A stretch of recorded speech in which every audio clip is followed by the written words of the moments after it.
Minsan akala po natin love life ang sagot sa malungkot nating buhay. Kasi hindi ba naniniwala tayo na happy ending palagi ang kasunod ng kwentong pag-iibigan? Yung happy ending na panghabang buhay pero hindi naman lahat ng love story ay may happy ending. Hindi lahat ng magkasintahan nagkakatuluyan at nagiging masaya sa huli. At hindi rin lahat ng tao ay naghahangad ng pag-ibig para maging masaya sila. Kaya naman gusto kong ibahagi itong sarili kong kwento na hindi lang tungkol sa pag-ibig. Kung hindi sa buhay ko na alam kong makapag-iiwan ng malaking aral sa ating mga kabarangay. Papadudot, ako nga pala si Maya, isa sa mga kaibigan ni Jaira na promotor sa pagpapadala ng sulat namin sa inyo. Sa kanya kasi nanggaling ang ideya na gumawa kami ng sulat para maibahagi sa inyong mga tagapakinig. 35 years old na nga pala ako at nagtatrabaho ngayon sa isang furniture store dito sa Maynila. Matagal din akong nagtrabaho noon sa abroad pero palagi pa rin akong nakasubaybay sa inyong programang Barangay Love Stories na madalas ay pinapakinggan ko online. Laking probinsya nga pala ako, Papadudot, hindi rin magaan ang buhay na kinamulatan ko noon. Labandera si nanay at basorero naman ang tatay ko. Kaya mataas talaga ang pangarap ko dahil ayokong panghabang buhay akong mabuhay sa hirap. Mabuti na lamang at may isang pinsan si nanay na natuwa sa akin noong dumalaw ito sa bahay namin. Narinig kasi niya ang mga pangarap ko at kasama na nga doon ay ang makatungtong at makapagtapos ng kolehiyo. Kaya naman nang makagraduate ako ng high school, ang tita ko na rin na yon ang tumulong sa akin para makapagpatuloy ako ng pag-aaral ng kolehiyo sa Maynila. Tumira ako sa bahay ng anak niya na malapit lang sa isang university na pinapasukan ko noon, Papadudot.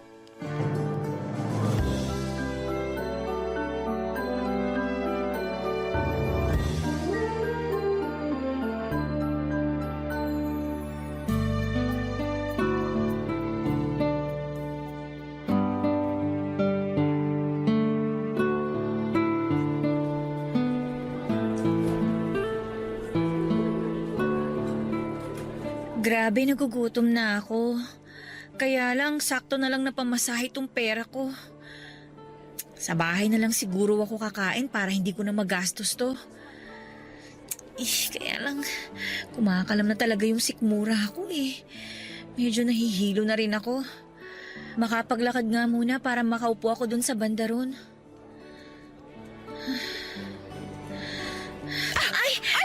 Ano ba yan? Pasensya na ha. Tumingin ka naman sa nilalakaran mo. Muntik na ako matumba ng dahil sa'yo. Oo nga, miss. Mag-ingat ka kasi muntik ko na rin mabitawan tong cellphone ko. Pasensya na talaga kayo. Medyo nahilo kasi ako kaya hindi ko masyadong nakita ng maayos ang nilalakaran ko. Teka, ayos ka lang ba? Oo. Parang namumutla ka. Mabuti pa alalayan ka na naming makapaglakad hanggang doon para makaupo ka. Ay, hindi na. Okay lang talaga ako. Hindi. Aalalayan ka na namin kasi parang matutumba ka na. Jaira, alalayan mo yung isang braso niya. Doon tayo pumunta sa waiting shed paglabas ng gate. Sige. Dahan-dahan Okay ka lang ba? Kaya? Salamat ha. Ayan. Maayos na bang pakiramdam mo ngayong nakaupo na tayo dito sa may waiting shed? Ay. Oo. Salamat ulit sa inyo. Wala yun. Ano bang nangyari at medyo namumutla ka? Tapos nahihilo ka pa. Wala namang nangyari. Ano lang kasi. Ano? May sakit ka ba kaya bigla ka na lang nahilo? Wala. Wala akong sakit. Pero ang totoo kasi, hindi pa kasi ako kumakain ng tanghalian kaya medyo nahihilo na ako. Tinapay lang din tsaka kape yung kinain ko kaninang umaga bago ako umalis ng bahay. Naku, talagang mahihilo ka niyan sa gutom. Teka, eto, may burger ako dito. Tinake out ko sa kinainan naming fast food ni Jaira kanina. Meron naman akong bottled calamansi juice dito. Hindi ko pa naiinuman to. Para may panulak ka dyan sa burger na kakainin mo. Ito oh, kunin mo. Naku, wag na. Salamat na lang. Kunin mo na to. Kasi baka mamaya mas mahilo ka pa kapag hindi mo kinain tong burger. Nakakahiya kasi.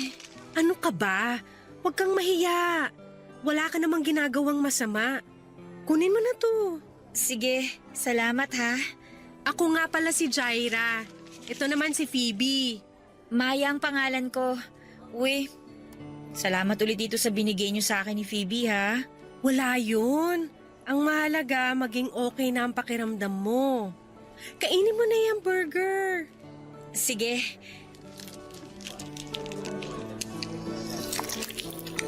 Malapit lang ba dito yung bahay nyo? Medyo malapit lang pero sasakay pa ako ng isang jeep. Kaya hindi rin ako nakapagtanghalian kasi sakto lang itong pamasahe ko dito eh. Ay, ganun ba? Sabay na tayo maglakad mamaya kasi papunta rin kami ni Jaira malapit sa may sakayan ng jeep. Baka kasi mahilo ka ulit. Oo nga, mas okay na yung may kasama ka naglalakad. Malapit lang din naman yung bahay namin ni Phoebe dito. Pero tricycle naman ang sasakyan namin. Ang totoo, taga-probinsya talaga ako. Magdadalawang linggo pa lang ako dito sa Manila kasi pinag-aaral ako ng tita ko dito sa university. Talaga? Sakto pala kasi mula ngayon, kami na ang bahala ni Phoebe sa'yo. Isasama ka namin sa magagandang pasyalan dito sa Manila. Di ba, Phoebe? Tama si Jaira. May enjoy mo ang Manila kapag kami ang kasama mo, Maya. Uy, salamat talaga sa inyong dalawa ha.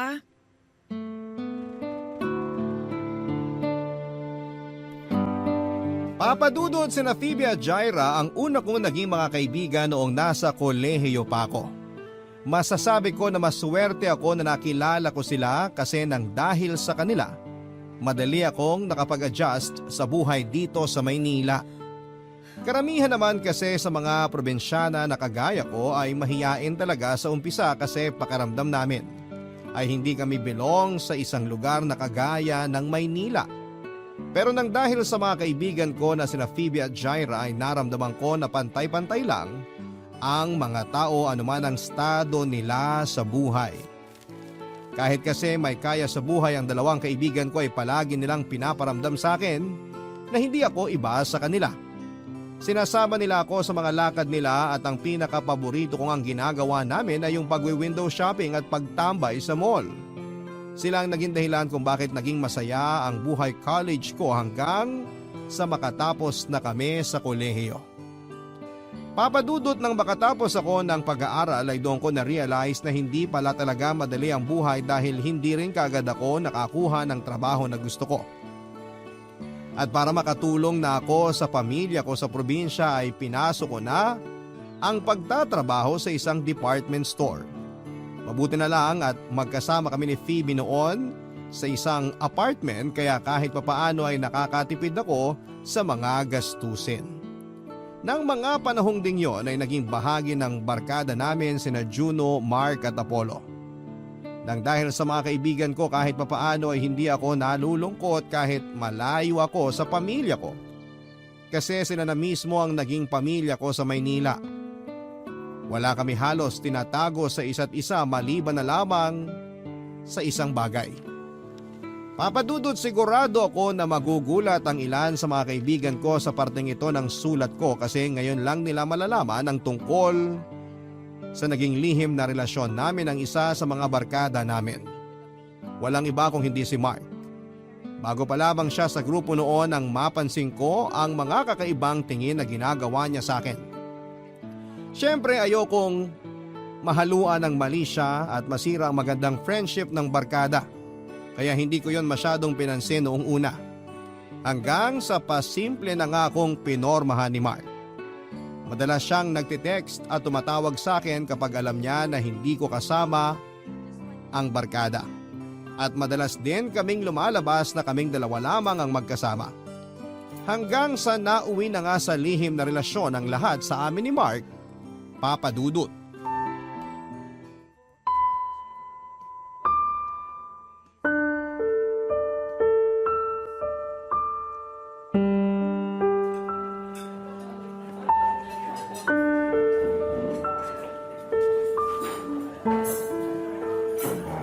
Sorry, ngayon lang ako. Alam mo ba kung anong oras na? Almost 8 p.m. na. Oh, at kanina pa akong 6:45 dito sa restaurant naghihintay sa'yo. Pasensya na talaga. Traffic eh. Talaga? Traffic? Eh bakit hindi mo man lang masagot ang tawag ko kanina? Naka-silent kasi ang cellphone ko, kaya hindi ko napansin na tumatawag ka pala. Ni hindi mo man lang naalala na mag-text sa akin kung nasa ang lupalop ka na ba ng Manila? Mark naman, kanina pa ako nandito at mahigit 1 oras ako naghintay sa'yo. Nahihiya na nga ako sa waiter kasi nakailang balik na siya dito sa lamesa para tanungin ko anong pagkain ang o-orderin ko. Eh di dapat umorder ka na lang muna ng pagkain mo. Eh paano kung bigla kang hindi sumipot sa date natin? Eh di masasayang lang yung in-order kong pagkain tsaka yung perang pinambayad ko doon. Bakit ba ang init ng ulo mo, Maya? Dumating naman ako, di ba? Medyo na late lang pero nandito na ako. Oh. Kasi palagi ka nalang ganyan, Mark. Palagi ka nalang late sa mga date natin, tapos palagi mo nalang dinadahilan ng buwisit na traffic na yan. Yun naman kasi talaga ang totoo. Kahit saan ka lumingon dito sa Manila, kaliwat kanan ng traffic. At kaliwat kanan din ang ginagawa mong pambababae. Ha?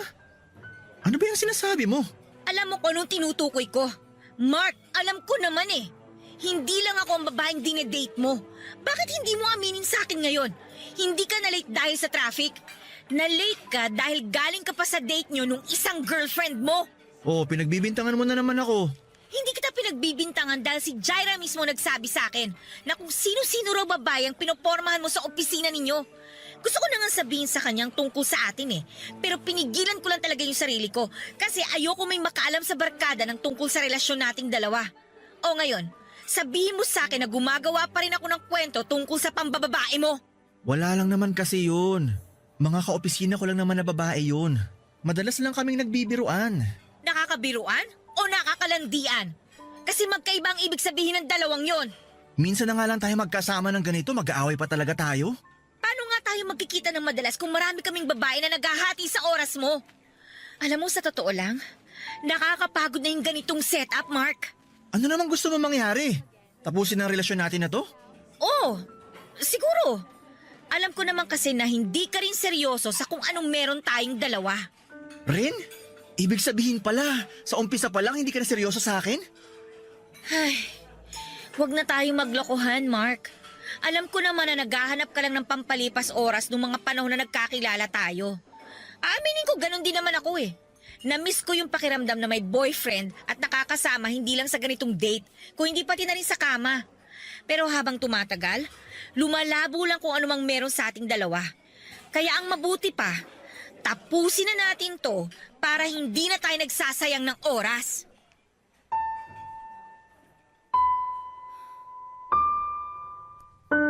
Papadudot nang magtapat si Mark sa akin noong una na may gusto siya sa akin, akala ko ay ako ang nagsabi sa kanya na huwag yung ipaalam sa barkada.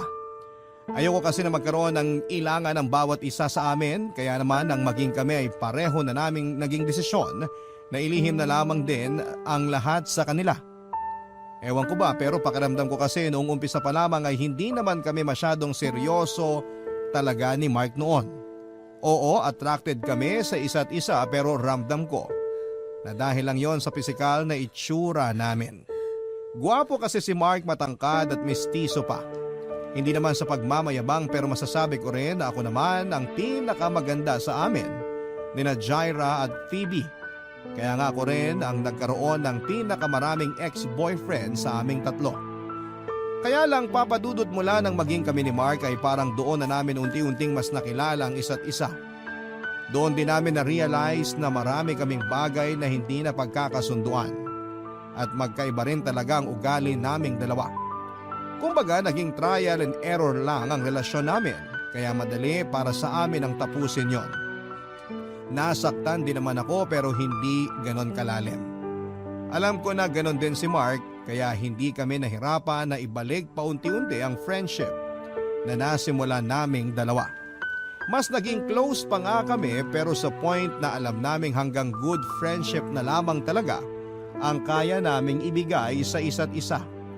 At sa huli ay nag-decide kaming hindi na lamang ipaalam sa barkada ang tungkol sa naging relasyon naming dalawa, Papa Dudut. Barangay Love Stories. Barangay Love Stories. Papadudot pagkalipas ng 5 taon ay nakilala ko naman si Andrew na nagtatrabaho malapit sa department store na pinagtatrabahuhan ko. Madalas ko na siyang nakakangitian sa tuwing magtatama ang mga tingin naming dalawa dahil gwapo siya, matangkad at matipuno ang pangangatawan. Kaagad naman akong na-attract sa kanya kaya nang minsan kaming magkasabay sa jeep pauwi ay hindi ko na pinagdamot ang pangalan at cellphone number ko nang tanungin niya yon sa akin. Naging madalas ang pagtitext niya sa akin hanggang sa mag-date na nga kaming dalawa. Hindi nagtagal ay naging boyfriend ko na rin si Andrew, Papadudut. Bukod sa attracted talaga ako sa itsura ni Andrew ay nagustuhan ko rin ang pagiging malambing niya, Papadudut. Gusto niya na palagi kaming nagkikita at nagdi-date. Kapag may isang araw na hindi niya ako napuntahan sa trabaho ko, para makita man lamang ako ay mababakasan ko kaagad sa boses niya kapag tumawag siya kung gaano niya ako kamis. Sa aming dalawa siya talaga ang mas clingy. Wala namang problema sa akin yon kasi mas kinikilig pa nga ako sa ganong ugali niya. Pakiramdam ko kasi mahal na mahal niya ako. Kaya naman nang isuggest niya na magsama na lamang kami sa isang bahay ay kaagad ko yon na sinang-ayunan. At tila pati panahon ay sumasang-ayon din sa amin ni Andrew noon. Sinabi kasi sa akin ni Phoebe na aalis na siya sa inuupahan naming apartment at doon na siya titira sa bahay ng fiancé niya, Papadudut.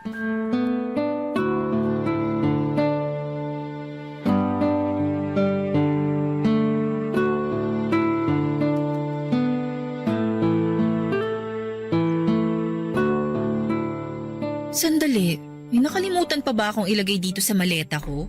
Mukhang okay naman na ang mga gamit ko dito. Phoebe, baka makalimutan mo tong mga pang skincare mo ha. Nakita ko nakaayos na sa lalagyan pero nandun lang sa ibabaw ng lamesa. Naku, ayan na nga. Kaya pala parang may kulang dito sa maleta ko, pero hindi ko maisip kung ano. Ang dami pa naman ito kaya hindi mo talaga pwedeng maiwan. Sinabi mo pa. Inayos ko na to pero naiwan ko pa rin pala dun sa mesa. Salamat ah. Wala yun. Kapag may nakita pa akong gamit mo na naiwan dito sa apartment, i-message na lang kita. Grabe, maninibago talaga ako na hindi na kita kasama dito. Sorry kung medyo napaaga yung alis ko. Ang kulit kasi ng boyfriend ko. Gusto niya doon na ako magstay sa place niya. Okay lang, naintindihan ko naman siya kasi yun din naman ang gusto ni Andrew eh. Gusto niya magsama na kami sa isang bahay. Pero alam mo, ang saya ko talaga para sa'yo kasi malapit ka ng ikasal. Kinakabahan na nga ako eh. Oh, bakit ka naman kinakabahan? Dapat nga ma-excite ka kasi mangyayari na sa'yo yung isa sa mga pinapangarap nating mga babae. Ang makasal sa lalaking mahal natin. Nax, ang lalim ng sinabi mo na yun ah. Yun naman kasi talaga ang totoo. Sino ba namang babae ang hindi may-excite at magiging masaya kapag malapit na siyang ikasal sa lalaking mahal niya? Diba? Sa bagay, tama ka. Karamihan talaga sa mga babae, yun ang pangarap. Hindi ko lang maiwasan ang kabahan kasi syempre, ibang usapan na yung pagpapakasal. Kumbaga dito sa Pilipinas, halos panghabang buhay na kasunduan na yun ng dalawang tao na magkarelasyon. Hindi ka naman magpapakasal sa boyfriend mo kung hindi ka pa sigurado na siya yung gusto mong makasama habang buhay eh. Oo. Kaya nga tinanggap ko yung wedding proposal niya sa akin kasi mahal ko talaga siya. At wala na akong nakikitang ibang lalaki na gusto kong makasama habang buhay. Pero ayun nga, hindi ko lang maiwasan na kabahan kasi natatakot ako na magaya kami sa parents ko. Oo nga pala, galing ka nga pala sa broken family. Ay, oo. Imagine 10 years na magkarelasyon ang parents ko bago sila magpakasal ah.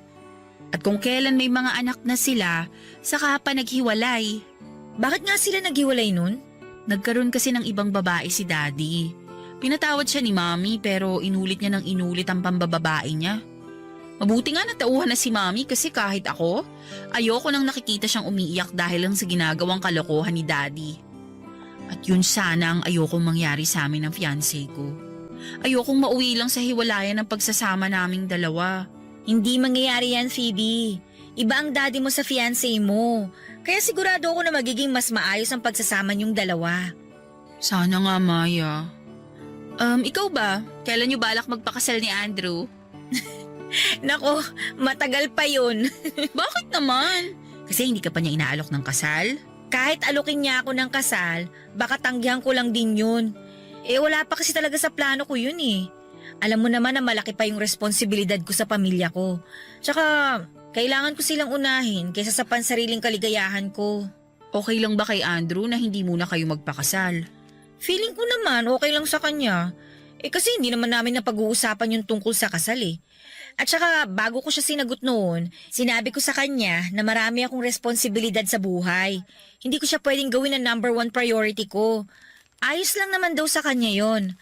Basta ang mahalaga, mahal namin ang isa't isa. Papadudot nang umalis na nga si Phoebe sa apartment ay si Andrew na ang nakasama ko doon. Mas nakilala ko siya ng lubusan mula nang magsama kami sa iisang bubong. Mas naging malambing at maalaga siya sa akin kaya mas lalo ko rin siyang minahal. Masasabi ko na swerte talaga ako na siyang naging boyfriend ko kasi wala na akong ibang hahanapin pa sa kanya. Nasa kanya na ang mga katangian na gusto ko sa lalaking mapapangasawa ko.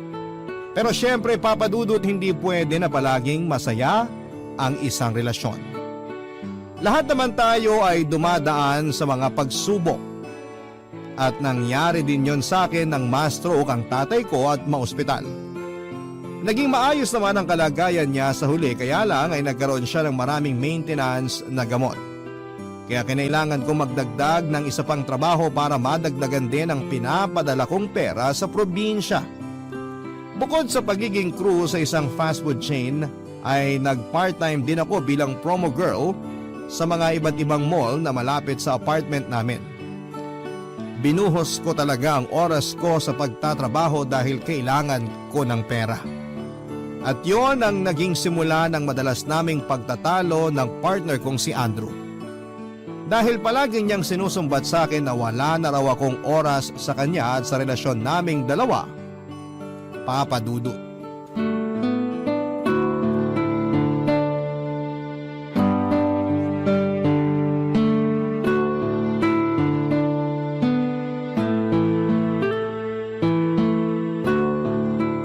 Ano sa tingin nyo? Ano sa mga sinukat ko na wedding gown kanina yung pinakabagay sa akin? Sa tingin ko, yung pangalawang sinukat mo, Phoebe. Talaga? Hindi ba masyadong luma yung style nun? O masyadong conservative kasi mahaba yung manggas? Hindi naman, no. Ang ganda nga kasi fitted talaga sa katawan mo. Lumalabas lalo yung kaseksihan mo. Naku, kaibigan talaga kita kasi alam mo kung paano ako bulahin. Oy, hindi pambobola yon. Nagsasabi ako ng totoo. Ikaw naman talaga ang pinaka-sexy sa ating tatlo. Kahit hindi mo kami ilibre ng milk tea ni Maya. Di ba, girl? Uy, Maya. Okay ka lang? Ha? Oo naman. Talaga? Parang hindi. Bakit naman ako hindi magiging okay? Wala lang.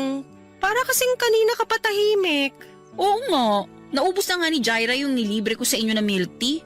Pero yung sayo, halos hindi mo pa nakakalahati.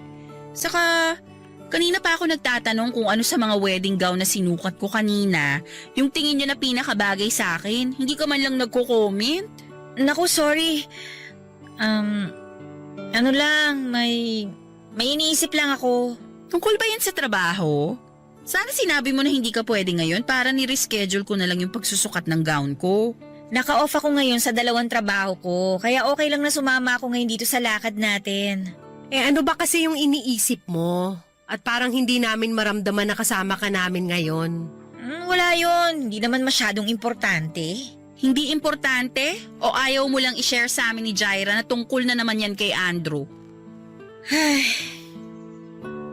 Ang totoo, napapadalas kasi ang pag-aaway namin ni Andrew nitong nakaraang mga linggo eh. Ano naman pinagtatalunan nyo?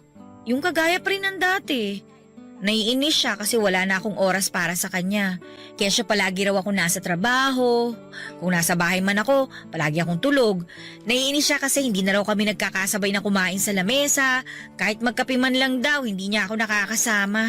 Alam naman niya na dala-dalawa ang trabaho mo ngayon, di ba? Oo, kasi nga kailangan ko na dumoble ng racket ngayon para sa mga gastusin dun sa probinsya namin.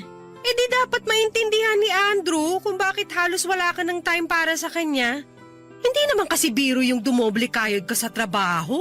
Kaya nga naiinis ako sa kanya kasi hindi niya nagigets na nahihirapan din naman ako sa sitwasyon namin. Lalo na ngayon na kailangan ko magbuhos ng oras sa trabaho. Actually, Maya, ako naman, nagigets ko yung point ni Andrew. Kaya nga kayo nagsama sa iisang bahay para palagi niyong makasama ang isa't isa. Pero hindi niya yun mararamdaman kasi nasa trabaho na halos lahat ng oras mo. Wala namang kasing choice si Maya. Kailangan niyang gawin yun para sa pamilya niya sa probinsya. Kung gusto, maraming paraan ang pwedeng gawin. Kung ayaw, maraming dahilan, Jaira. Kahit 5 to 10 minutes lang na pakikipagkwentuhan sa isang araw, magagawa ni Maya yun kay Andrew. Iba rin kasi yung feeling na nararamdaman mong kasama mo pa rin yung partner mo. Yung nag-e-effort ka na bigyan siya ng oras kahit saglit lang. Kaya gets ko yung tampo na pinapakita ni Andrew kay Maya. Basta ako, dapat mas maintindihan ni Andrew yung sitwasyon ng friend natin ngayon. Hindi madali ang maging breadwinner, kaya hindi siya dapat maging demanding kay Maya.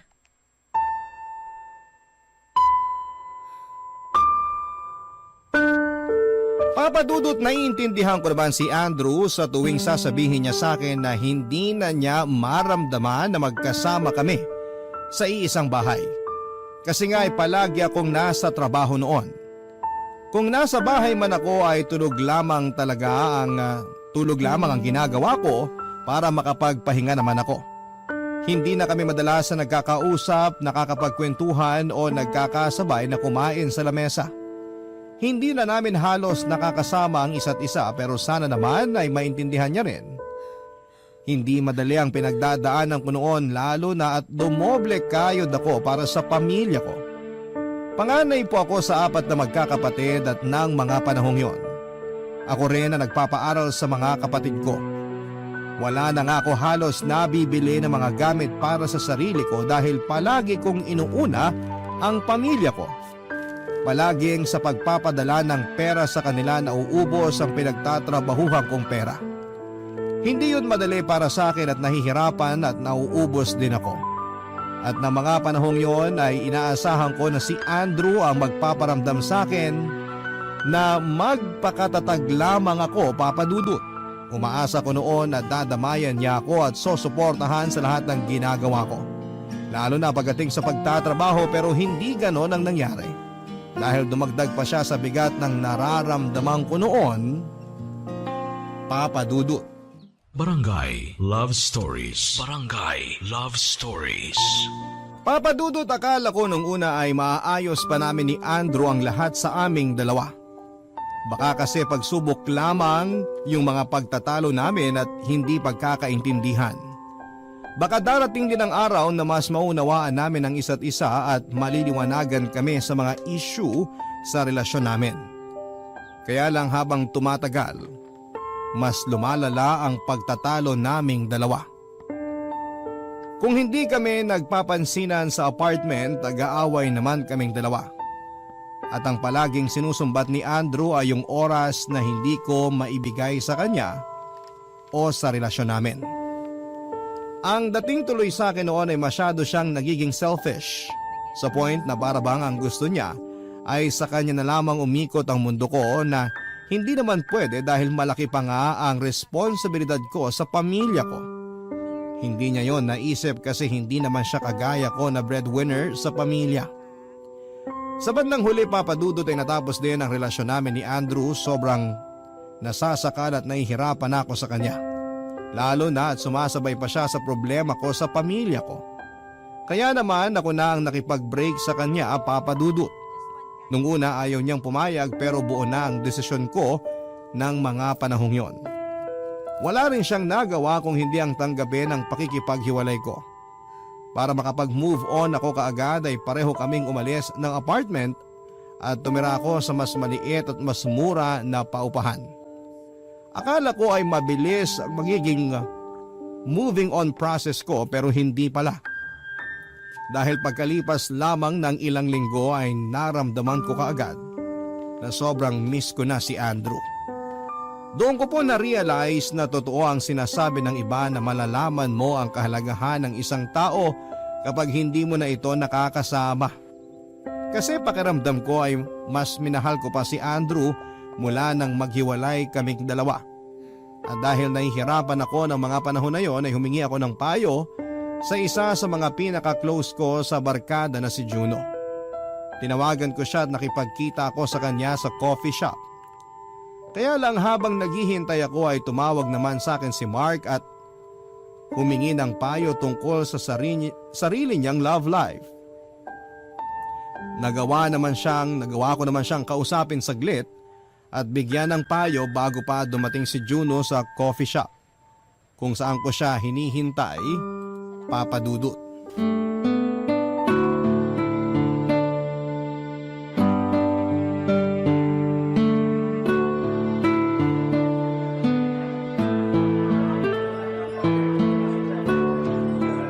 Hi Maya! Kanina ka pa? Hindi naman. Sakto lang din ang dating mo kasi kadarating ko lang din dito sa coffee shop. Mabuti kung ganun. Sino pala yung kausap mo sa cellphone kanina? Para kasing ang seryoso ng mukha mo nung makita kitang may kausap. Ah, si Mark yun. Oh, bakit daw siya napatawag? As usual, love problem. Alam mo naman yun, palagi may problema sa mga babae. Sa bagay, tama ka dyan. Chick boy kasing tunay kaya hindi nawawalan ng problema pagdating sa babae. Gusto mo bang umorder muna tayo ng kape? Mamaya na lang siguro. Natatapos ko lang din magkape sa bahay bago ako pumunta dito. Late ko na kasi nabasa yung chat mo kanina na dito pala tayo sa coffee shop magkikita. Pasensya na kung short notice ha. Late rin kasi sinabi ng manager namin na wala akong shift ngayon sa restaurant kaya nabakante yung oras ko. Ikaw talaga yung kauna-unahang pumasok sa isip ko na gusto kong makausap tungkol sa problema ko ngayon. Mukhang love problem din yan ah. Medyo. Oh, uso yata ang love problem ngayon sa barkada natin. Ano bang gusto mong itanong sa akin? Sige, makikinig ako. Ay, ayun nga. Kasi alam nyo naman na dalawa-dalawa yung trabaho ko ngayon. Kailangan kong gawin yun kasi maraming gastusin ngayon ng pamilya ko sa probinsya. Okay naman na ang kalagayan ni tatay ngayon mula nung ma-stroke siya. Pero ang dami pa rin yung mga gamot na kailangang inumin araw-araw. At hindi biro yung mga presyo ng mga gamot na yun ha. Gets ko yan. Yung tita ko kasi na-stroke din. Kaya marami rin siyang iniinom na gamot ngayon. O diba? Hindi na biro talaga ang gastusin ngayon para sa mga gamot. Naiinis lang ako kasi hindi yun naiintindihan ni Andrew eh. Palagi namin pinag-aawayan yun. Palibasa kasi hindi siya breadwinner na kagaya ko eh. Yun ba ang dahilan kung bakit ka nakipag-break sa kanya? Oo, kasi parang masyado na talagang malabo ang lahat sa amin. Kapag nagkikita kami sa apartment, puro away na lang yung nangyayari. Nakakasawa na yung ganun, Juno. Sa halip na marelax ako kapag kasama ko siya, lalo ako nai-stress. Pero narelax ka ba nung maghiwalay kayong dalawa? Nung una, masasabi ko na, oo, medyo. Kasi wala nang Andrew na umaaway sa akin kapag panay ang overtime ko sa trabaho. Wala nang Andrew na nagde-demand sa oras ko. Wala nang Andrew na nakikihati sa atensyon ko. Ayun naman pala eh. Ano pang problema mo kung okay naman pala sa'yo yung naging hiwalayan nyo? Kasi sa totoo lang, namimiss ko na kasi siya eh. Yung pag-aasikaso niya sa akin, yung mga yakap niya, yung boses niya. Basta lahat sa kanya, namimiss ko. Mahal mo pa ba? Hindi naman nawala yun. Pero ayun nga, kailangan ko lang talagang gawin yung pakikipaghiwalay sa kanya. Kasi hindi na healthy yung relationship naming dalawa eh. Masyado nang nagiging mabigat para sa amin ng mga araw na magkasama kami sa iisang bahay. Tsaka, alam ko na nagiging unfair na rin ako sa kanya. Juno, hindi ko naman kasi pinili na maging breadwinner ng pamilya ko eh. At saka sa ngayon, parang hindi ko pa siya kayang isabay sa mga responsibilidad ko sa buhay. Sa'yo na nanggaling. Hindi mo pinili na maging breadwinner. At hindi mo dapat hayaan na masanay ang isang tao na sa kanya lang pwede umikot ang mundo mo. Sa panahon ngayon, may kanya-kanya tayong priority sa buhay. At dapat alam mo kung anong priority ang dapat mong unahin para hindi ka masyadong mahirapan. Pero maliban na nakipaghiwalay ako sa kanya kahit mahal ko pa siya. Wala namang maling desisyon, basta kaya mong pangatawanan yun.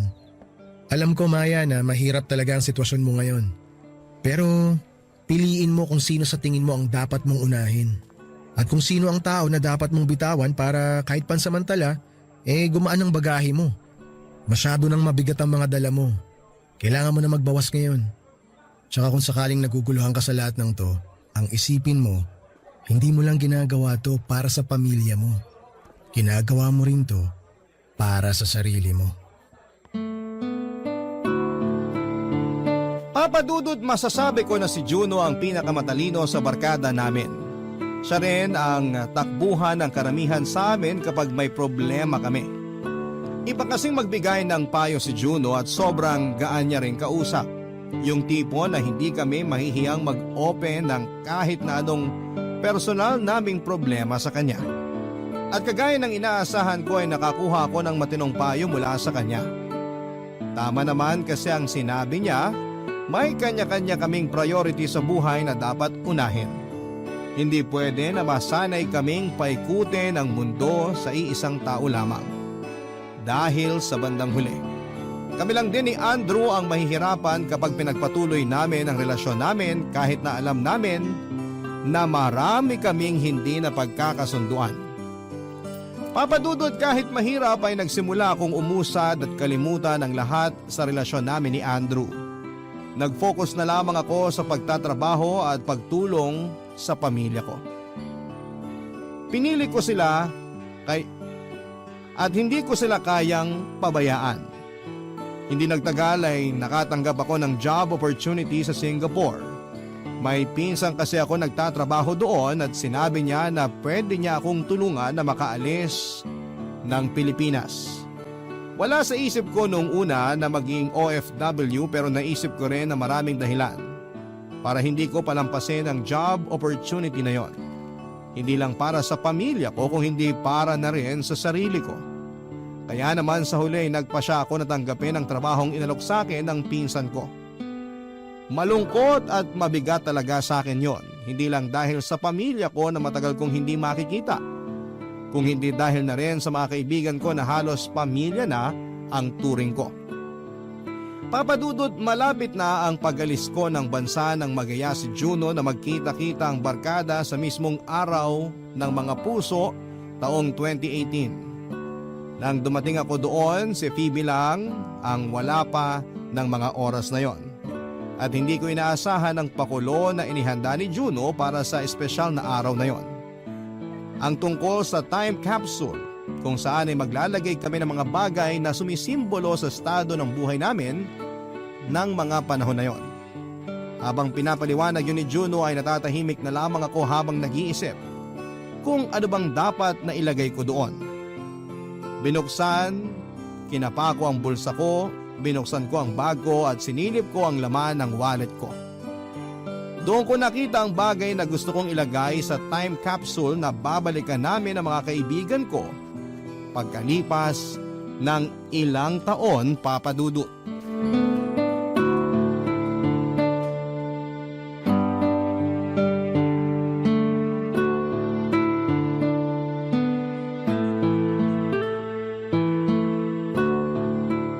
Ang tagal namang dumating ni Phoebe. Oo nga eh. Hindi pa tuloy natin maibaon yung time capsule. Kasi siya na lang yung hindi pa nakakapaglagay ng something niya sa lata ng biskwit. Malapit na raw siya dito kaya baka maya-maya lang nandito na rin siya. Sakto. Baka pagkatapos mag-Yosemite ng Mark at Apollo, nandyan na rin si Phoebe. Sana nga kasi nagugutom na rin ako. Pero ang ganda talaga ng naisip mo na to, Juno. Yung paglalagay ng mga bagay sa time capsule na pwede nating balikan at pagkwentuhan pagkalipas ng ilang taon. Agree ako dyan. Na-excite na nga ako na kinakabahan kasi syempre, di ba, maraming pwedeng mangyari pagkatapos ng araw na to. Masarap naman kasi talagang balikan yung mga bagay na akala natin hindi masyadong importante, di ba? O kaya yung mga bagay na iniisip natin na hindi natin kayang bitawan pero kaya naman pala. Kasi parte ng buhay ang pagbitaw para makausad tayo. Kahit kailan talaga, ang lalim mo magsalita, Juno. Sinabi mo pa. Pero maiba ako kasi curious talaga ako, Maya. Bakit pala 20 pesos yung nilagay mo dun sa time capsule kanina? Actually, wala naman talagang malalim na dahilan yun. Pero bakit yun ang nilagay mo? Bakit din yun ang gusto mong balikan pagkatapos ng ilang taon? Ang totoo, nang maghanap ako ng bagay na pwede kong ilagay doon, Nakita ko na yun na lang din palang laman ng wallet ko. Buti nga may dalang kotse si Apollo at makakasabay ako sa kanya pa uwi mamaya eh. Kung yung 20 pesos na yun na lang ang laman ng wallet mo, bakit nilagay mo pa yun sa time capsule? Wala lang. Kasi gusto kong balikan ng araw na to kung kailan parang sabay-sabay na bumagsak sa akin yung mga pagsubok. Yung pagka-stroke ni tatay, yung pagkagipit namin sa pera, tsaka yung paghihiwalay namin ni Andrew. Gusto kong alalahanin yung moment na kahit gaano kahirap yung buhay ko, na kaya ko namang lampasan ang lahat. Nakasurvive pa rin ako at hindi ako sumuko. Tsaka kahit mahirap, mas pinili kong lumayo hindi lang para sa pamilya ko, kundi para sa sarili ko. Teka, anong sinasabi mo na mas pinili mong lumayo? Ang totoo, malapit na akong pumunta ng Singapore kasi okay na yung mga papeles ko. OMG! Ibig sabihin tutuloy ka pala talaga mag-abroad? Oo, pero hindi ko ginagawa to para makapag-move on kagad ako kay Andrew. Gagawin ko to kasi gusto ko nang matupad yung pangarap ko. Yung mabigyan ng magandang buhay ang pamilya ko sa probinsya. Grabe, nakakalungkot naman. Matagal-tagal pala talaga tayong hindi magkikita. Medyo. Kasi ilang taon din ang magiging kontrata ko doon. Pero pwede naman tayo mag-video call kapag may oras tayo. Iba pa rin yung totoong magkakasama tayong barkada. Jaira, hayaan mo na si Maya sa gusto niyang gawin. Nakakalungkot, oo, pero dapat na maging masaya pa rin tayo para sa kanya. Kasi eto na yun eh, yung pangarap na gusto niya para sa sarili niya. Kaya Maya, congrats ha. Mahirap talaga maging OFW, oo. Pero alam ko, kakayanin mo. Si Maya pa ba? Pinakaastig sa barkada yan eh. Walang hindi kakayanin para sa pamilya niya. Congrats, Maya! Masaya ako para sa'yo.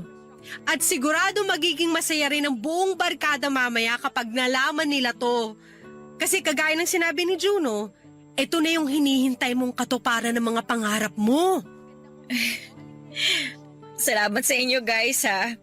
Ano ba yan? Naiiyak na kaagad ako. Basta, magtawagan pa rin tayo palagi ha. Sobrang mamimiss ko kayo ng barkada. Papadudot, may mga desisyon tayo na pwedeng makapagpabago sa paniniwala o buhay natin. Hindi kasi pwede na palagi na lamang tayong nagpapatalo sa emosyon natin at nagpapadala sa agos ng buhay. Aminin man natin o hindi ay madalas na kailangan nating maging praktikal, lalo na kapag hindi naman tayo pinanganak na otomatikong swerte sa pera. Hindi ko naman sinasabi na malas ako sa pamilyang kinalakhan ko. Sadyang hindi lang talaga ako kagaya ng mga kaibigan ko na swerte pagdating sa pera. Ganon pa man ay biyaya para sa akin ang pamilya ko. Kasi sila ang naging daan para mas makilala ko ang sarili ko. At mas maging matatag pa ako sa hamon ng buhay. Kung hindi dahil sa kanila ay hindi ko makikita ang totoong gusto kong gawin. Yon ay ang mas maging successful sa karera. Papadudot, 2 linggo pagkatapos naming magkita-kita ng mga kaibigan ko noong February 14, 2018 ay umalis na po ako ng bansa para magtrabaho sa Singapore. Mahirap, sobra. Kahit pa sabihin na matagal ko rin hindi nakakasama ang pamilya ko kasi sa Maynila ako nagtatrabaho nung una at nasa probinsya sila. Pero iba pa rin pala yung sa ibang bansa na ako nagtatrabaho. Kasi may mga oras na isa sa kanila ang nagkakasakit tapos hindi ko kaagad sila mapuntahan. May mga gabi na naiiyak na lamang ako kasi sobra ko silang namimiss. May mga araw na gusto ko na lang umuwi ng Pilipinas para makasama na ulit sila. Pero lahat ng lungkot at pagka-homesick ko ay pinilit kong labanan. Ginawa ko yon para sa kanila at pagkalipas nga ng ilang taon ay hindi ako nabigo na bigyan sila ng maayos na buhay. May mga relasyon na nagtapos at nag-iwan sa atin ng magandang alaala.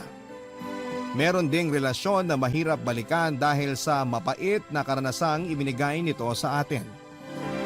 Minsan pa mahirap ding kalimutan lalo na ang malalim na peklat na iniwan nito sa ating isip at damdamin.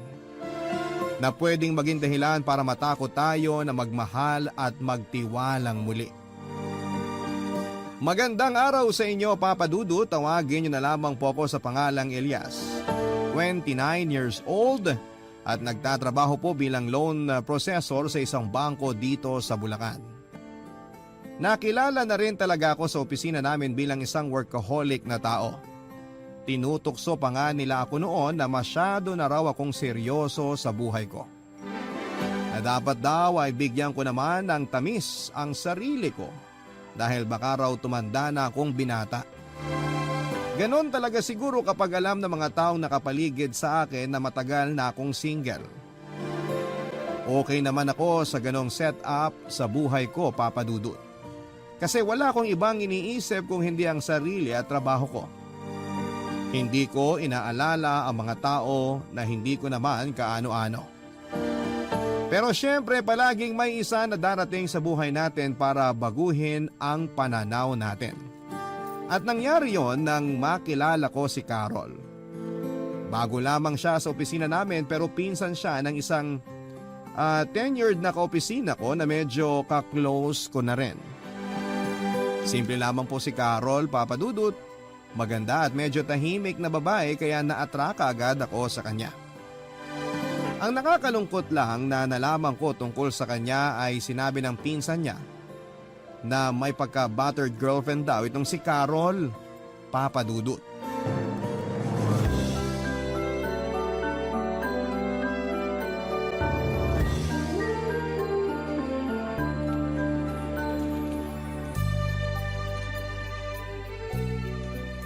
Hindi naman sa pinag-iisipan kita ng masama. Tinatanong ko lang naman kung sino yung kasama mo kagabi. Ang sabi mo kasi nasa bahay ka lang, pero nakita ka raw ng pinsan ko sa bar na may kasamang ibang babae. Kanino ka ba maniniwala? Sa akin o doon sa pinsan mo, chismosa?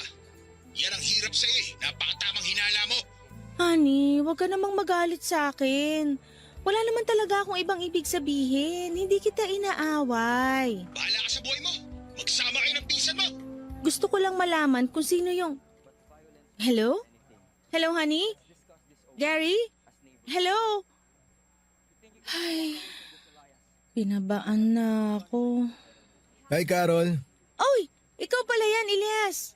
okay lang ba kung makishare ako ng table sa'yo? Sige, ayos lang. Wala naman ako ibang kasama. Kinuha nga pala kita ng kape. Nakita ko kasi na nauna ka mag-coffee break sa akin kanina pero parang hindi ka pa nagmimerienda. Hindi ko nilagyan ng gatas yan kasi baka hindi ka mahilig sa matamis. Salamat. Sakto rin to kasi hindi rin talaga ako mahilig sa matamis. Ah! Aray! Mainit pala to. Napaso tuloy yung dila ko. Naku, pasensya ka na. Bagong kuha ko lang yan sa vending machine. Sorry, hindi ko agad nasabi sa'yo. Ayos lang. Kasalanan ko rin naman kasi basta ko na lang ininom to. Late ka na rin pala nakapag-coffee break, no? Medyo nga eh. Ang dami kasing pinahabol ng pinsan mo na report sa akin kanina kaya ngayon lang ako natapos. Alam kasi niya na workaholic ka kaya sa'yo niya tinambak ang mga trabaho. Uy, nagbagong buhay naman na ako. Hindi na ako yung kagaya ng dati na puro na lang trabaho at overtime. Kahit paano, marunong na akong gumimik ngayon. Talaga ba? Parang hindi ko napapansin yun ah. Mula kasi nang magtrabaho ko dito, parang never kitang narinig na sumama sa gimmick ng mga kaopisina natin. Nagkakataon lang yun kasi nga may nakaset na ako mga lakad. Pero kagabi, sumama ako nung yayain nila ako magbar.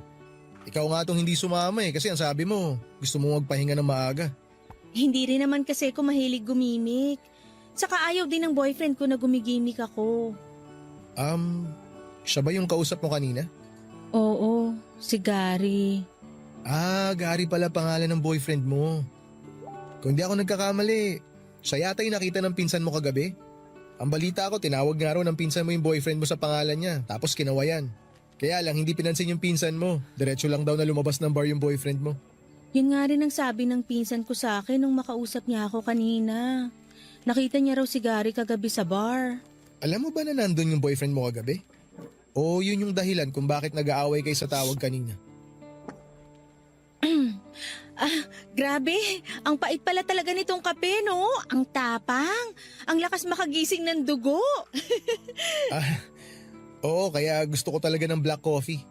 Para tanggal ka agad ang antok bago bumalik sa trabaho. Elias, Kailangan ko na rin palang bumalik sa loob. Patapos na kasi coffee break ko. Sabay na ako sa'yo.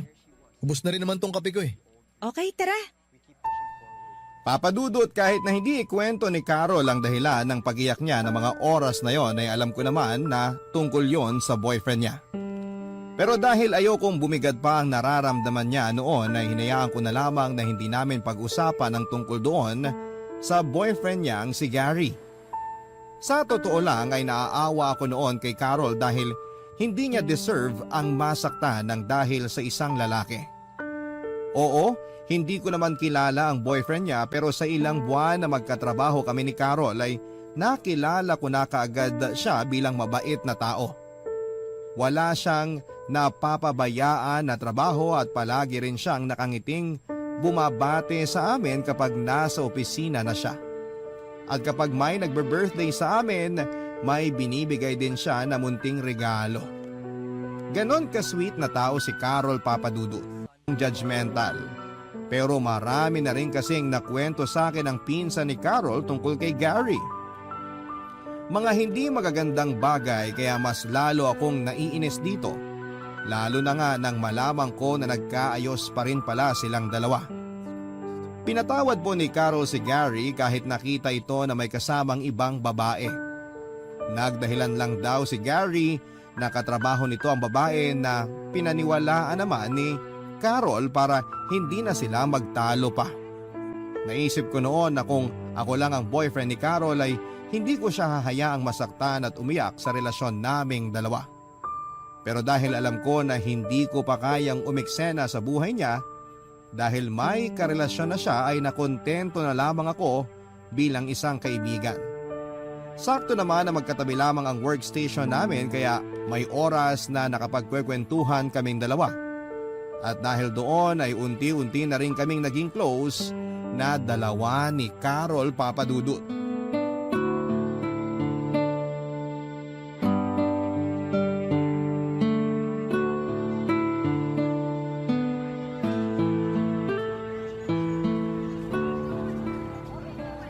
Ay, mabuti na lang talaga umabot ako sa unang misa dito sa simbahan. Maaga ako makakapag-grocery nito. Teka, si Carol ba yung kalalabas lang din ng simbahan? Oo, si Carol nga. Carol! Carol, sandali! Uy, Elias! Ang bilis mo maglakad. Akala ko hindi na kita aabutan eh. Sorry, ganito talaga ako maglakad. Naiinis nga mga pinsan ko sa akin kapag magkakasama kami kasi palagi silang hinihingal sa bilis kong maglakad. Hindi mo naman sinabi sa akin na may lahi ka palang kabayo. Uy, grabe ka naman sa akin. Biro lang. Uwi ka na ba? Oo, papunta na ako dun sa may sakay ng tricycle malapit sa covered court. Sabay na ako sa'yo. Kasi malapit lang dun yung sakay ng jeep papunta sa mall. Okay, sige. Dito ka rin pala nagsisimba pag Sunday? Oo, dito rin. Pero tuwing gabi talaga ako nagsisimba. May lakad kami ng boyfriend ko mamaya kaya nag-decide na ako na ngayon na lang umattend ng misa. Ah, kaya pala ngayon lang kita na-tsempuan dito. Unang misa kasi talaga sa umaga yung inaatinan ko tapos pupunta ako sa mall para mag-grocery. Ikaw ang nag-grocery para sa bahay nyo? Oo, ako. Kasi yung dalawang ate ko may pasok pag weekend. Kaya ako na nagkukusa na gumawa nun kaysa naman maubusan kami ng stock sa bahay. Minsan nga ako na rin yung naglalaba at naglilinis eh. Ang sipag mo naman pala, Elias. Hindi naman masyado.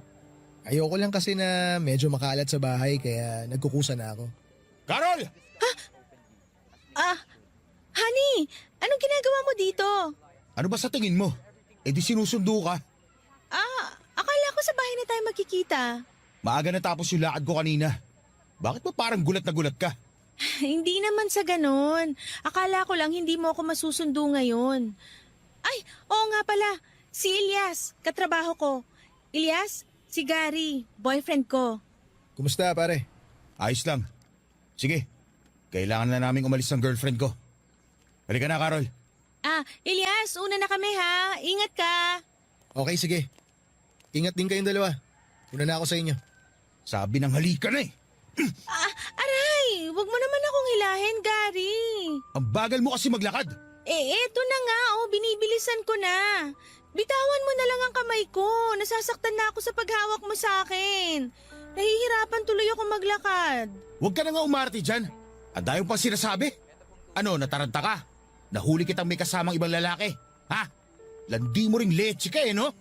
May pasimba-simba ka pa, sipain kita dyan Katrabaho ko lang si Elias at nakasabay sa paglabas ng simbahan. Yun lang yun. Hindi ka na. Huwag kang mag-isip ng masama tungkol sa kanya. Wala akong ginagawang mali. Gary, bitawan mo na yung kamay ko. Nasasaktan na talaga ako. Papadudot ng una kong marinig sa pinsan ni Carol ang tungkol sa boyfriend niyang si Gary na siloso at mapanakit daw, ay hindi ko naman yon kaagad pinaniwalaan. Hindi naman kasi ako basta naniniwala sa chismis. Pero nang makita ko kung paano tratuhin ni Gary si Carol ay doon ko na-realize na totoo pala talaga ang mga naririnig ko tungkol sa kanya at sa relasyon nilang dalawa, Papadudot. Nakita ko ang mahigpit na pagkahawak ni Gary sa kamay at balikat ni Carol. Pati na rin ang halos paghila nito sa kanya. Kaya naman ang paghanggang nararamdaman ko para kay Carol. Unti-unti nang nahulaan ng matinding awa. Malaki kasi ang respeto ko sa mga babae lalo na at may dalawa akong kapatid na babae. Kaya alam ko na hindi sila dapat na binabastos at sinasaktan sa kahit na ano pang dahilan, Papadudot. Gusto ko tuloy noong hilahin si Carol mula kay Gary. Pero ano ba namang karapatan ko para gawin yon? Sino ba naman ako sa buhay ni Carol para kunin siya mula sa lalaking karelasyon niya ng mga oras na yon, Papadudot? Barangay Love Stories. Barangay Love Stories. Papadudot, pagkatapos kong makilala si Gary ay naramdaman ko naman na biglang umiwa sa akin si Carol sa opisina namin. Hindi na kasi siya kagaya nung una na palaging umingiti sa akin kapag palapit na siya sa station niya, nakadikit lamang ng station ko. Tahimik lamang siya na uupo doon at hindi na mag-good morning sa akin. Hindi niya na rin po ako tinatanong kung anong oras ang lunch break ko. At tinitingnan niya lamang ako o kakausapin kapag tungkol sa trabaho ang sasabihin niya. Nakakapanibago kasi parang biglang nawala na yung malambing at masayahin na Carol na nakilala ko. Pero dahil may ideya na ako kung bakit siya nagkaganon, na hinayaan ko na lamang siya ng pag-iwas niya sa akin, Papadudot. Ayoko kasi na maging dahilan pa ako ng pagtatalo nila ng boyfriend niya. Kaya kahit naninibago ako ay hinayaan ko na lamang ang pag-iwas niya sa akin. Hanggang isang araw ay nakita ko siyang umiiyak sa may pantry. Hindi ko natiis na hindi siya lapitan. Inabutan ko siya ng panyo at nang medyo kumalma na siya ay kumuha ko ng kape na para sa kanya, Papadudot.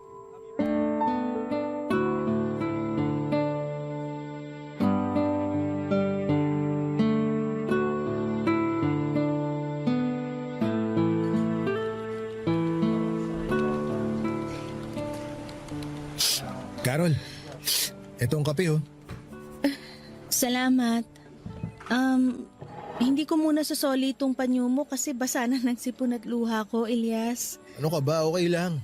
Sa'yo na lang muna yan. Mukhang kailangan mo pa rin ng panyo hanggang ngayon eh. Hindi kasi talaga ako nagdadala ng panyo. Tapos naubos ko na isang pack ng tissue na dala ko kanina. Kaya lang ayaw pa rin tumigil ng luha ko hanggang ngayon. Huwag mo kasing pigilan. Hayaan mo lang sila na kumawala sa mga mata mo para mapagod silang magwala. Ay, oo nga pala. Kakakuha ko lang sa vendo niyan kaya ingat ka sa pag-inom, baka mapaso ka na naman. Hindi ko rin pala nilagyan ng gatas yung kape mo kaya medyo matapang ang lasa. Para naman kahit papano, mapalitan ng pait yung sakit na nararamdaman mo dyan sa dibdib mo. Elias, sorry ha. Bakit ka naman nagsasorry sa akin? Wala ka naman nagawang atraso sa akin ha. Wala ka rin namang atraso sa trabaho kasi palagi mo natatapos ang mga nakasay na report sa'yo. Hindi naman yun tungkol sa trabaho. Sorry kasi iniwasan kita. Ay. Si Gary ba ang dahilan? Oo, kasi ayaw niya raw na makitang kasama o kinakausap pa kita. Ako pa rin ba ang dahilan kung bakit nag-away kayo sa tawag kanina na kinuwento mo sa akin? Hindi. Yung security guard naman na nasa may entrance ng opisina natin ang pinagselosan niya. Ha? Bakit naman niya pagseselosan yun? Hinatid kasi ko ni Gary hanggang sa may labas ng opisina kaninang umaga. Tapos nakita niya raw na binati ako ng security guard. Inisip niya kagad na nilalandi ako noon. Nagulat na nga lang ako na pag-check ko na cellphone ko, ang dami na niyang text sa akin na puro mura at masasakit na salita. Minura ka niya kasi pinagselosan niya yung security guard ng opisina natin? Oo, gano'n naman talaga siya kapag nagagalit. Kaya nga tinawagan ko kagad siya para makapagpaliwanag ako sa kanya eh. Na walang dahilan para magselos siya. Pero ang dami na niya kagad sinabi kanina hanggang sa makipag-break na siya sa akin. Ang sabi niya pa, wag na raw ako magpapakita sa kanya kung ayaw ko raw na mabasag ang mukha ko. Kasi baka hindi na raw siya makapagtimpi kapag nakita niya ako. Grabe naman pala yung ugali ng Gary na yun. Napakagago pala niya. Anong karapatan niya na murahin at saktan ka? Sabihin mo nga sa akin ang totoo, Carol. Dati pa ba niya ginagawa sa iyan? Dati ka pa ba niyang sinasaktan ng ganyan? Mabait naman si Gary. Hindi ganun ang ugali niya nung unang taon na magkarelasyon kaming dalawa. Nagsimula lang siyang magbago nung bumagsak ang family business nila. Naging madalas na ang pagiging mainitin ng ulo niya at dun na rin siya nagsimulang maging seloso. Doon na rin ba nagsimula na saktan ka niya? Namurahin ka? At pagsalitaan ng hindi magaganda? Hindi mo siya dapat hinahayaan na saktan ka ng ganyan. Hindi naman niya ako palaging sinasaktan. Hindi palagi pero madalas. Una sa lahat, wala naman talagang dahilan para magselos siya. Kasi wala ka namang ginagawang masama. At pangalawa, kahit ano pang dahilan, wala siyang karapatan na pagbuhatan ka ng kamay o murahin ka. Nagagawa niya lang naman yun kapag mainit ang ulo niya. Mahal ko siya, kaya kailangan ko siyang intindihin. Pero hindi yung dahilan para hindi mo na mahalin ang sarili mo. Alam mo, Carol, kung hindi ka kayang irespeto ni Gary bilang girlfriend niya, irespeto ka naman niya sana bilang babae. Papadudot doon ko po napatunayan na totoo talaga ang mga naririnig ko noon tungkol kay Carol at sa boyfriend niyang si Gary. Grabe pala ang pagiging mapanakit nitong boyfriend kapag nagsiselos ito. Ayaw na ayaw raw kasi ni Gary na nakikitang may ibang lalaking nakakasama o nakakausap si Carol. Kapag nangyari daw yon at nakita ni Gary ay nakakatanggap siya ng masasakit na salita at ang mas malala pa ay nasasaktan siya nito ng pisikal. Hindi ko na tuloy napigilan ang sarili ko na mamura si Gary habang pinag-uusapan namin siya ni Carol. Para sa akin kasi, kahit na ano pa man ang dahilan ng pag-aaway, wala kaming karapatan na mga lalaki na saktan ng pisikal o emosyonal ang karelasyon namin. Lahat naman ay nadadaan sa mabuting pag-uusap, kaya bakit kailangan na murahin pa siya o kaya ay sampalin ni Gary sa tuwing nagagalit o nagsiselos lamang ito. Marami pa akong gustong sabihin kay Carol na masasamang salita na para kay Gary pero pinigilan ko na lamang ang sarili ko. Alam ko kasi na nung mga oras na yon, kailangan ni Carol ng makakausap at makakakwentuhan. Kaya naman ginawa ko ang lahat para maramdaman niya na handa akong makinig sa mga kwento niya, Papa Dudut.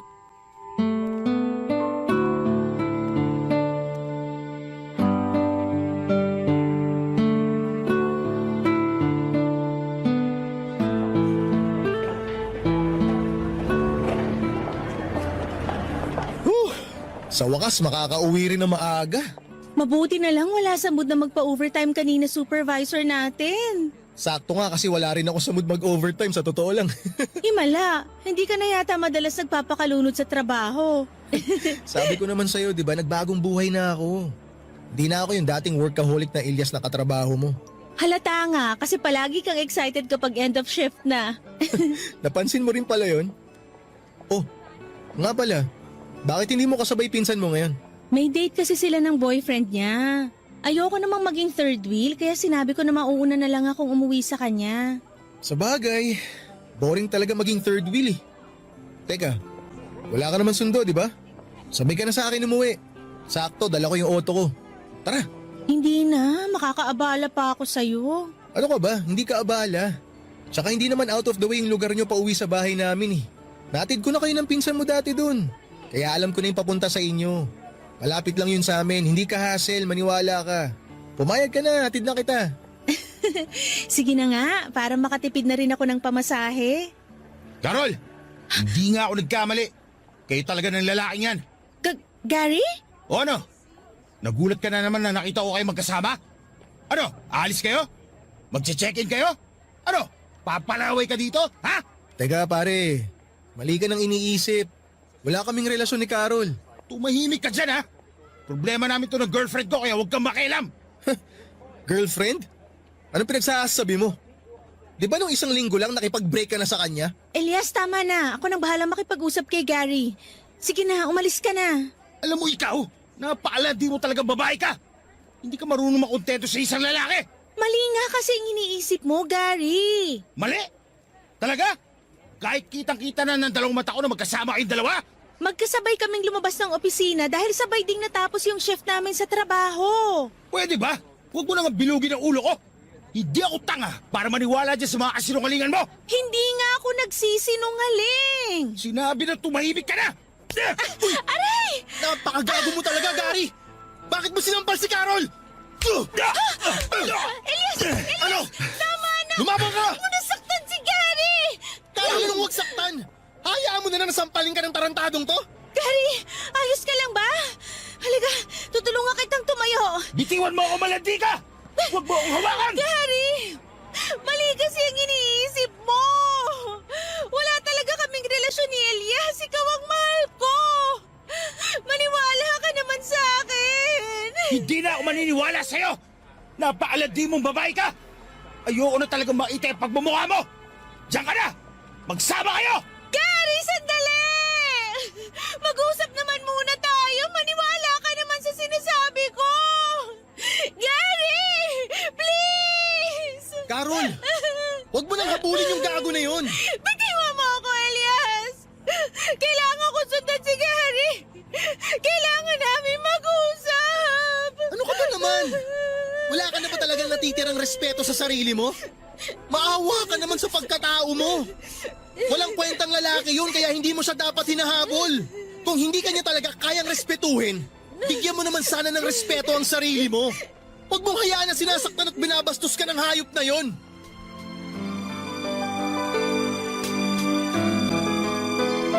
Papadudot ilang beses pang sinubukan ni Carol na habulin si Gary pero hindi ko na siya hinayaan pa na gawin yon. Sapat na yung nakita ko kung paano siya tratuhin at saktan ni Gary kaya naman pinigilan ko talaga siya na sumunod pa kay Gary. Sinabi ko na hindi niya dapat hinahayaan si Gary na saktan siya at hindi respetuhin. Umiyak siya noon habang ilang ulit na sinasabing mahal niya si Gary. Pero mas diniin ko na dapat niyang mas mahalin ang sarili niya. Sa huli, Papadudot, ay nakumbinsi ko rin po siya na hayaan nang umalis si Gary noon. Ako na rin ang naghatid sa kanya sa bahay sakay ng kotse ko. Tahimik lamang siyang umiiyak sa buong biyahe namin. Nagpasalamat naman siya nang makarating na kami sa tapat ng bahay nila. At bago siya buwaba ng kotse ay sinabi ko sa kanya na sana ay huwag niyang hayaan na masaktan siya ng ibang tao. Hindi niya deserve ang paulit-ulit na masaktan. At walang babae ang deserve na masaktan ng pisikal at emosyonal ng isang lalaki, Papadudot. Barangay Love Stories. Barangay Love Stories. Hindi ko naman siya kaagad pinormahan dahil ayokong isipin niya na sinasamantala ko ang pagkakataon na broken-hearted pa rin siya. Basta na kontento na lamang ako sa paglalim ng friendship naming dalawa. Nang lumipas ang 3 buwan ay doon ako nag-decide na ligawan si Carol, Papadudot. Ginawa ko po ang lahat para maiparamdam sa kanya na seryoso ako sa panliligaw ko. Hindi naman ako bigo na mapasagot siya. Kaya lang hindi naging madali ang lahat sa relasyon naming dalawa. Grabe kasi ang trauma na naiwan ni Gary kay Carol. Nang minsang sinama ko siya sa family reunion namin. Ayaw niyang makahalubilo sa ibang tao kasi baka raw magalit ako sa kanya. Tapos naramdaman ko na minsan ay parang takot din siya sa akin. Para bang pakiramdam niya ay sasaktan ko siya anumang oras na magkasama kami. Ayaw niyang ipahawak ang kamay niya sa akin kapag yayakapin ko siya at minsan ay napapaiwas siya ng tingin dahil akala niya ay sasaktan ko siya. At palagi siyang nagugulat sa tuwing kami po ay magsisiping. Yan ang mga bagay na napapansin ko sa kanya, Papa Dudut.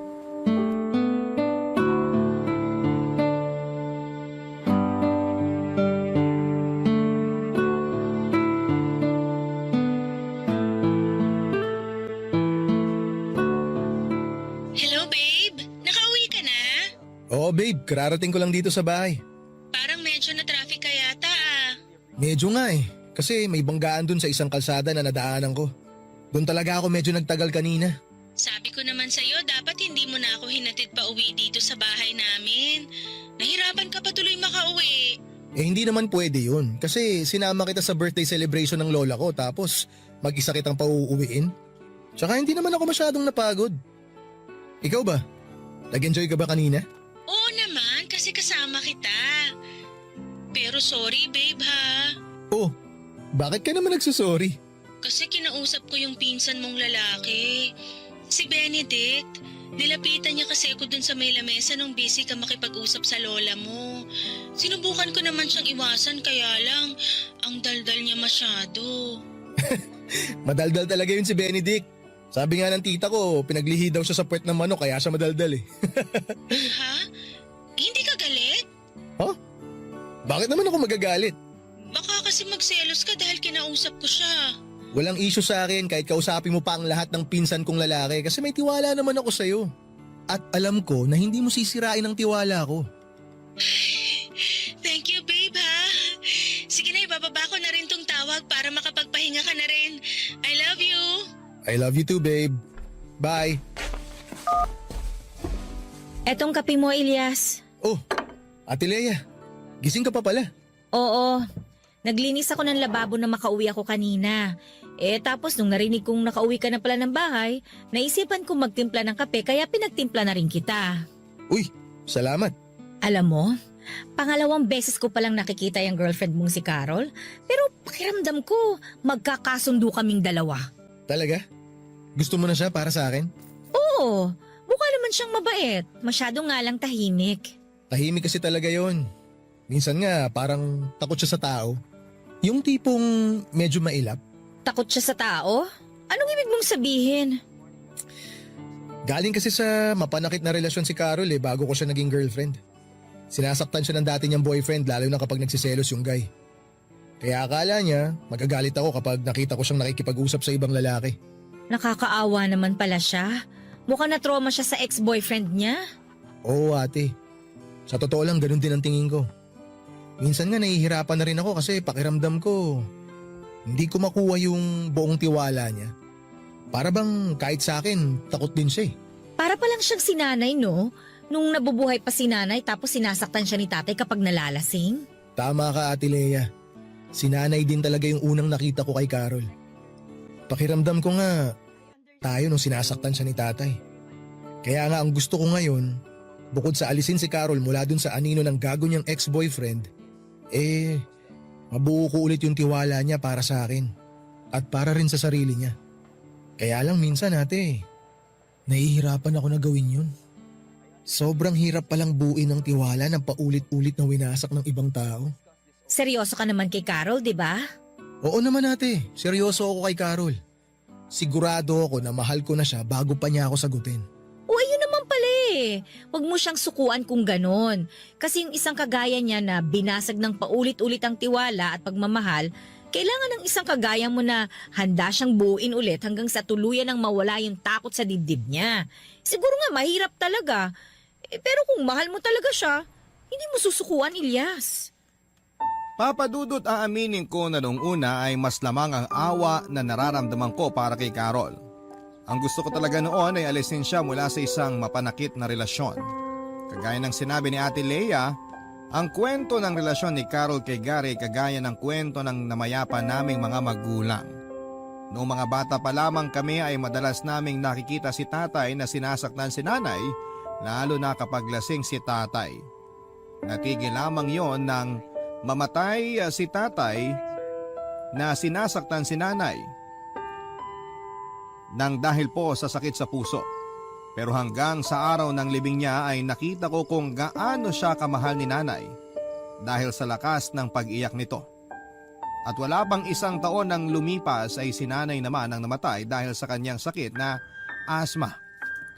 Yun talaga siguro ang unang dahilan kung bakit napansin ko noon si Carol Papadudut. Kasi nakikita ko si nanay sa kanya na kahit sinasaktan na ng taong mahal niya ay patuloy pa rin po na kumakapit sa relasyon na yon. Pero ang awa na naramdaman ko sa kanya ay napalitan na rin ng pagmamahal. Kahit minsan ay nakakapagod na rin intindihin ang takot na nararamdaman niya. Kasi kung wala pa siyang tiwala na hindi ko siya sasaktan ay bakit sinagot niya po ako. Pero dahil mahal ko si Carol ay hindi ko siya susukuan, Papa Dudut.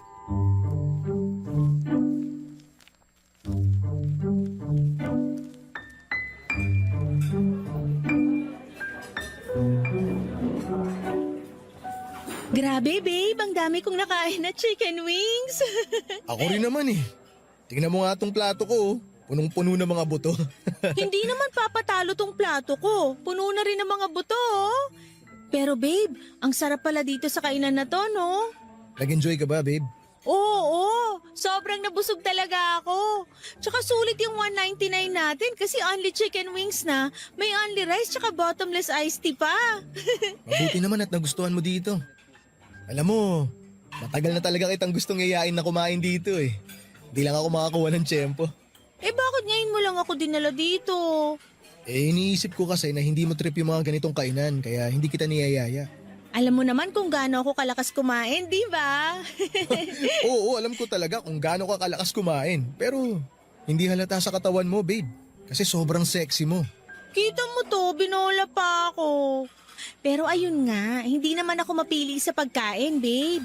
Kahit nga sa gotohan o mamihan, pwede tayong dun mag-dinner kung gusto mo. Kasi masarap din naman yung mga pagkain dun, tapos mura pa. Oo, naalala ko nga na nakatatlong mangko ka ng goto nung kumain tayo sa food court ng mall. Nagulat talaga ako dun, babe. Uy, gutom lang ako nung araw na yun, no? Sinabi ko naman sa'yo na ang dami kong nilakad, kaya triple din talaga yung naging gutom ko. Grabe, nakakahiya naman. Kasi hanggang ngayon hindi mo pa rin makalimutan yon. Hindi ko makakalimutan yon kasi dun ko nakita kung gaano ka talaga kalakas kumain. Oh, Babe, yung kamay ko. bakit? Ayaw mo ba na hinahawakan ko yung kamay mo? Eh, hindi naman, kaya lang kasi. Kaya lang ano? Wala. Hanggang ngayon ba? Pakiramdam mo sasaktan kita? Lagi mo pa rin bang iniisip na hihigpitan ko ang hawak ko sa'yo hanggang masaktan ka? Carol, tapatin mo nga ako. Takot ka pa rin ba sa akin? Eh, hindi naman sa ganun. Pero bakit parang pakiramdam ko, hindi ko pa rin makuha tiwala mo? Alam mo naman ang kwento ng naging relasyon namin ni Gary, di ba? Oo, alam na alam ko ang kwento nyo. Pero hindi ako si Gary. Ako si Elias. Boyfriend mo na ako. Kahit minsan, Carol, hindi kita sinigawan. Hindi kita minura, hindi kita sinaktan. At kahit kailan, hindi ko gagawin yung mga yun. Oh, bakit ka umiiyak? Hindi kita inaaway at mas lalong hindi ako galit sa'yo. Alam ko naman yun. Nagigilty lang ako kasi pakiramdam ko nagiging unfair ako sa'yo, Elias. Sorry ha. Sorry kung ganito ako. Pinipilit ko namang magbago pero ewan ko ba. Palagi na lang nandun yung takot ko na parang anytime bigla ka na lang magbabago. Bigla na lang mawawala yung mabait at malambing na Elias sa boyfriend ko. Natatakot ako na bigla ka na lang maging kagaya ni Gary. Kahit kailan, hindi mangyayari yun, Carol. Huwag ka nang umiyak. Huwag ka na ring mag-sorry. At huwag ka na ring matakot sa akin. Carol, makikiusap ako sa'yo. Sana magtiwala ka sa akin. Pahawak ako ng mga kamay mo. Tumingin ka sa mga mata ko habang sinasabi ko sa'yo to. Pangako, Carol. Itong mga kamay ko na nakahawak sa mga kamay mo ngayon, kahit kailan, hindi ka sasaktan ng mga to. At ako, ang lalaking nasa harap mo ngayon, nangangako na hindi magbabago. Nangangako na hindi ka sasaktan. Nangangako ako, Carol. Mamahalin kita habang buhay. Tandaan mo yan. Ano ba yan? Parang pang-wedding vow na yung mga linya mo, Elias. Ikaw kasi, dinaan mo ako sa paiyak-iyak yan tuloy. Naiyak na rin ako. Babe, thank you ha. Thank you kasi dumating ka sa buhay ko. Promise, hindi ako bibitaw mula dito sa mga kamay mo at gagawin ko lahat para tuluyan ang mawala ang takot dito sa puso ko. Papa Dudut, hindi ko naman talaga masisisi si Carol kung magkaroon man siya ng ganong kalaking takot pagdating sa relasyon. Ilang taon niya ring tiniis ang lahat ng sakit para lamang hindi mawala sa kanya ang taong mahal niya.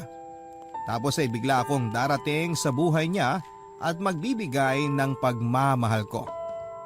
Kahit gaano pa ako kaseryoso sa kanya, naisip pa rin niya na anumang oras ay pwede ko siyang saktan kapag nagalit ako sa kanya.